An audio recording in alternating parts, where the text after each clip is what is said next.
So in this video I thought I'd show some of the old brochures I've collected over the years. I've got quite a collection of ephemera and brochures. I like to collect those sorts of things because the more luxurious the brochure, the more interest it is to me. And I like to do collecting brochures on certain subjects. So I've picked out a few. I've got far too many to do an entire video dedicated to it, so I've set up the tripod with the phone on, so hopefully the images you do get, you can pause if you want to read any of them. I've put them in a random order so that we can just pick them off the pile. So the first one I have is a pilot radio brochure. I was interested in this one not because it's particularly luxurious, as you can see it's just a sort of paper one, but I have the set on the back. This is the set I actually have, and I think I have another one on the inside. This is clearly this is from 1939, so I think they're just sort of clearing out some of the old models, because I've got a couple of these brochures from 1937 and 1938, and it still has the same models that carry over. Now, back in the day, you'd have expected a model probably to have had a couple of years run before they brought out new models. But yeah, we'll have a quick look inside this one. So these brochures are nicer because you've got the prices. But as I say, feel free to pause if you want to get and have a read of some of these. Hopefully this is in high enough definition you can do that. This is the bottom part of that page. As you can see, they're starting to go to these linear dials now, instead of the round dials that I quite like on the pilot radios. And then the back of it is, I think they've got radiograms on the back. Yeah, there we go. So yes, that's the pilot pamphlet, and this is the one out of here I've got. The next one is a radio themed. It's a radio catalogue, and this is covers the season 34 to 35, and this is basically just parts. They do sell sets in here, we'll have a look at some of those, but what's quite nice, if I bring this up a bit closer to the camera, is you've got a key here, so that if you were to show this to a customer, the actual prices are hidden. But if you look at the thing here, you can work out what the prices are. Fortunately, the front cover's detached, but this is interesting because it's got some very early radios in.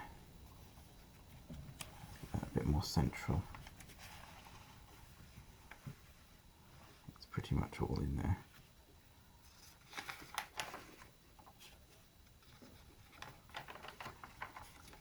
I won't go through the whole brochure, but I'll use my stomach there, making a noise. Yeah, some pretty early radio receivers in here and radiograms. Then, as you imagine, it does all the parts, the batteries and the valves, loudspeakers. And towards the back is interesting. So you've got some electric clocks. There's some gramophone decks. I think it even has that one that flips the record, this one here. The Cape Heart record changer, which is an incredible price.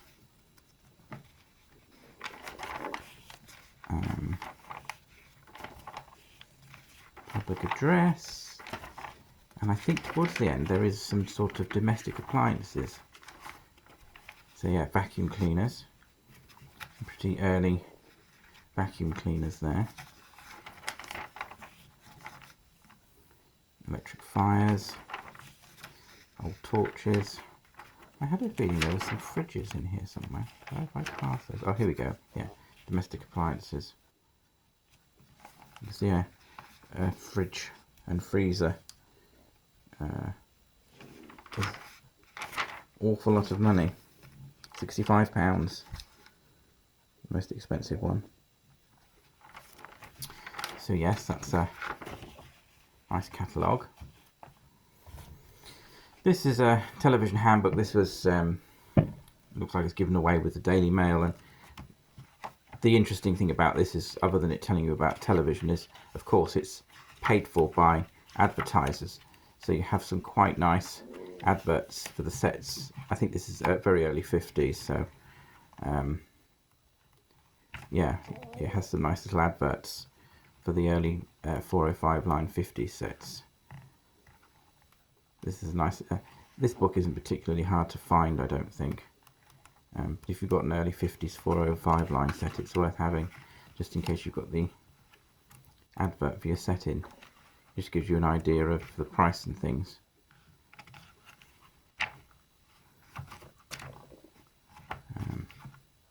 Yeah, so that's a nice little book.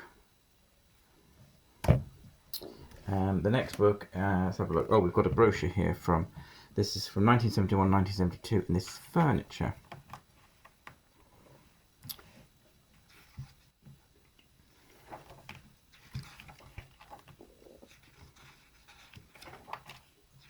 Very of its time. Most of this furniture would be broken up and destroyed now.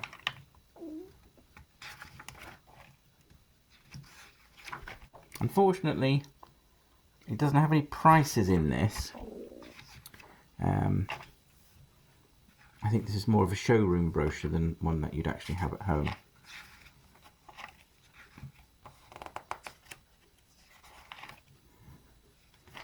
But yes, all the furniture from this time period now is, some of it's collectible if it's by the right company. What is surprising is still some of the traditional furniture that you can find in here. Traditional looking style, especially when you get to bureaus and things. So yeah, there we go.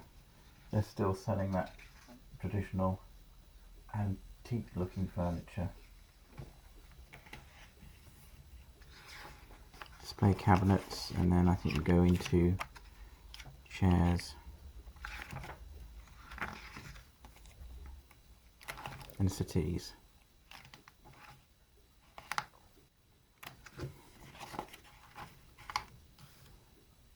So yes, that's a nice little brochure from covering 71 to 72. This is a gas brochure from about the 30s, and I like this because it's very high quality. It's a very high quality brochure.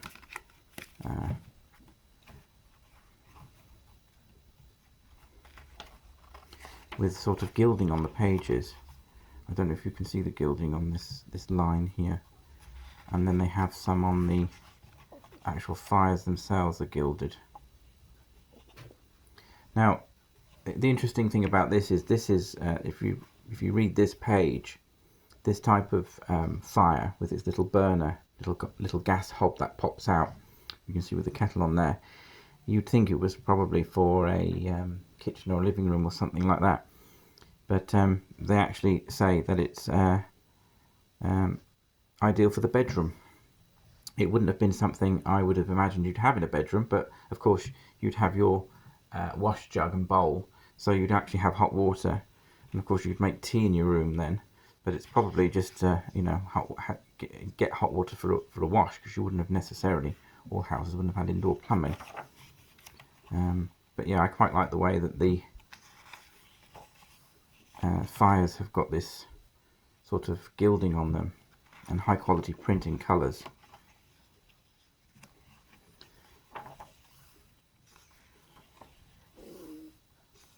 But yeah, it's all about gas fires. It's quite a sweet little brochure really, and it does give you the prices.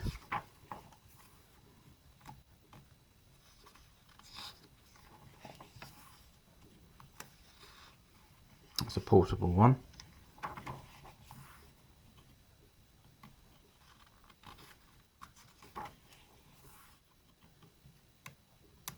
Gas radiators. I don't suppose these are actually flued or vented, so. Of course, what happens when people find these fires now is the radiants have all been destroyed. This is interesting because it has a flue outlet at the base. So you can actually flue it from the bottom.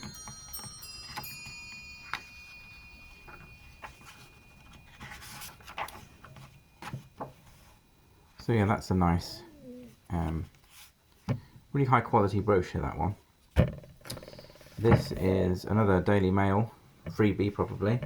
This is House Plans, 1957. So a bit later. The nice thing about this really is, again, is the level of adverts that are in here. It was just in such good condition. I do have an Ideal World magazine from the same time period, but I haven't fished that one out. This one's interesting because it shows you the room plans and the room sizes. And interestingly, a lot of the new builds on these houses have got quite large rooms compared to what you have now, which is proof in the fact that houses have become ridiculously small now in room sizes. They don't basically want you to have any furniture. You have to have everything built in or nothing, very minimalist.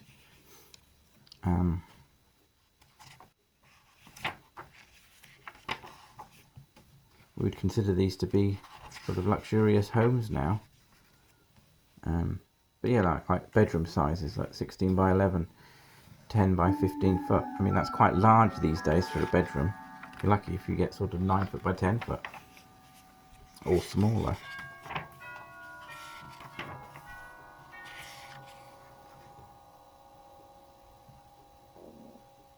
Yeah, that's the sort of bedroom you'd expect. 9 foot by 8 foot, that's what you get in a smaller house now. And that was the spare room then. But yes, interesting again. So mainly for like the adverts. There you go, you've got an advert for a Bendix washing machine there. And again, the fireplaces that were available at the time. Keeping on the house theme, this is a nice little booklet. This is what you'd got if you bought a new house, which has language in it now which would be considered to be very condescending. But yeah, really quite self-explanatory for those people who've never had a new house before. But it also goes into things like you know, settling in process and settlement cracks and things like that. If defects occur, you need this. You probably need this now more than ever if you're buying a new home. But yeah, I thought that was just quite an amusing, interesting thing. So the next one I have is this is a nice brochure. This is from Smiths who make the clocks. This is basically a brochure that sort of celebrates their factories that they've opened. They've got quite a few factories. Just about get some of this in. But yes, it's showing you their big factories and where they produce various different things. Quite interesting, especially on how many they produce. I think if you read in there, it's something like thousands and thousands of alarm clocks a week are produced, and they have a moving conveyor with all the mechanisms on that they try out. This would have been the height of when Smiths were operating, and as you can see, they're celebrating a pretty massive operation that they've got going at this stage.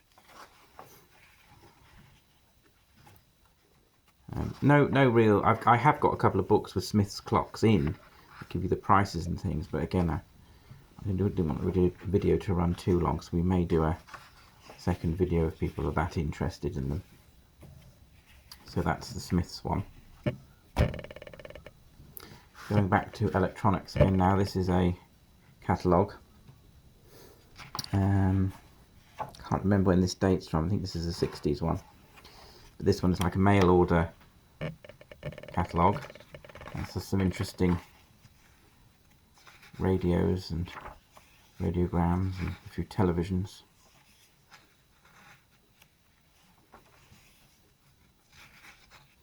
With the prices, which is a bit nicer. It tells you the recommended retail price.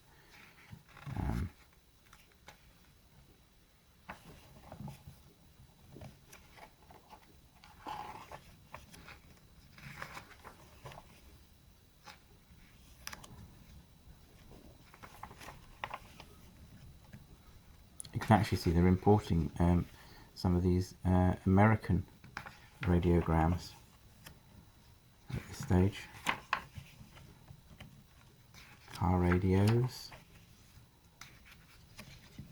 That always looked like that always has interested me, one of those with a little record player in. And then there's the tape recorder, the portable tape recorder that has one reel on top of the other.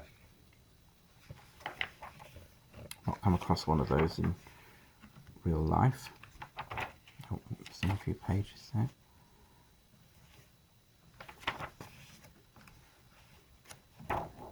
Yeah, you can see it goes through all different brands. It's a really interesting catalogue, this one.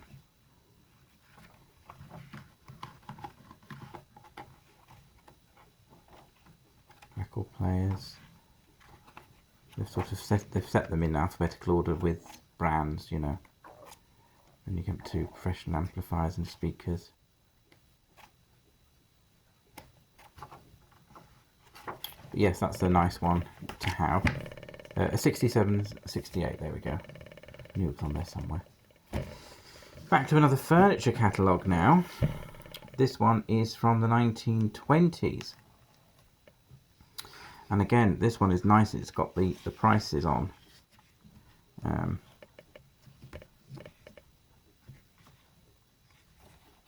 I'll just go through some of these, but there is a surprising thing in here. So again, this is all 1920s furniture. Beautiful catalogue, but again, not for the home. This would have been in the showroom itself.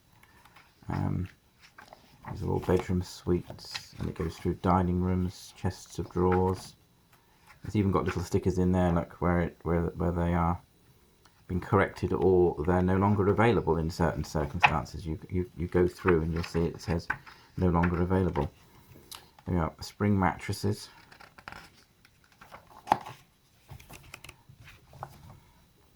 Mahogany beds. It's a very thick catalogue. It's over 100, how many pages is it? 226 pages long of all 1920s bits of furniture. I'll see if I can find the very surprising item that's in here, considering it's a 1920s, mid-20s catalogue. This is when furniture was made to last, unlike the furniture catalogue we saw earlier on from the 70s, where it was, you know, made to a budget, made to be cheap. I mean, this is budget furniture. Oh, here we go. This is the page. So, smoker stands, headphone stands, and wine tables. I think the headphone stand is probably the most surprising, because you wouldn't have expected to find a 1926 mid-20s catalogue necessarily selling such a modern thing as a headphone stand.